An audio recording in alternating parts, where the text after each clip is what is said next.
अपने दुख, पीड़ाएं, वो क्षण जहां किसी ने हमारे साथ कुछ बुरा किया, वो क्षण जहां किसी ने शत्रुता निभाई, और फिर यही स्मृतियां हमें प्रेरित करती है प्रतिकार के लिए। इसलिए हमें क्या भूलना है और हमें क्या स्मरण रखना है, ये हम पर निर्भर करता है। इस जीवन में सब कुछ भूल जाइए, किंतु ये अवश्य स्मरण रखिएगा, भूलने वाली बातें याद है, इसीलिए विवाद।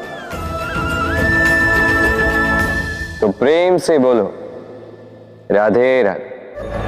अक्सर आपने आपके माता पिता, आपके हितैषी, आपके शुभ चिंतकों के मुंह से यह सुना होगा, इसे कुदृष्टि लग गई है, इसकी कुदृष्टि उतारो, ये मत करो नहीं तो कुदृष्टि लग जाएगी, ऐसा श्रृंगार ना करो, वो मत पहनो नहीं तो कुदृष्टि लग जाएगी।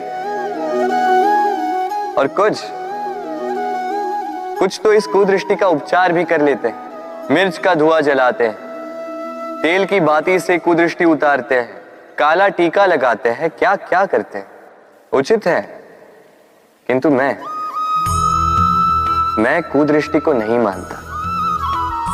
मैं मानता हूं कि यदि आपका मन अच्छा हो तो कोई भी कुदृष्टि आपको किसी भी प्रकार से हानि नहीं पहुंचा सकती। आंधियां भी केवल उन्हीं घरों में धूल भर पाती है जिन घरों में खिड़कियों के पर्दे दुर्बल होते हैं। भवंडर भी केवल उन्हीं दीवारों को गिरा पाते हैं जो नींव से कमजोर होते हैं। और आपके व्यक्तित्व की नींव है आपकी सोच, आपका दृष्टिकोण। एक ही स्थिति, एक ही स्थान, एक ही घटना को आप सकारात्मक रूप में भी ले सकते हैं, नकारात्मक रूप में भी ले सकते हैं। निर्णय आपका है। इस संसार को जैसा सोचोगे वैसा ही पाओगे। इसलिए स्मरण रखिएगा, अपनी दृष्टि नहीं, अपना दृष्टिकोण संभालिए। क्योंकि जैसा कहा गया है, इस संसार में बुरी दृष्टि का उपचार तो है, बुरे दृष्टिकोण का नहीं। तो प्रेम से बोलो राधे राधे। उड़ना किसे नहीं भाता, सफलता के आकाश पर सवारी करना कौन नहीं चाहता। सब चाहते हैं कि इस संसार में उनका नाम, उनकी पहचान सबसे ऊपर हो, कि उनका नाम इतिहास में स्मरण रखा जाए। परंतु सबका नाम इतिहास में नहीं लिखा जाता। कुछ लोग नाम पाकर भी बेनाम रह जाते हैं। क्यों? क्योंकि वो धरातल से नाता तोड़ देते हैं।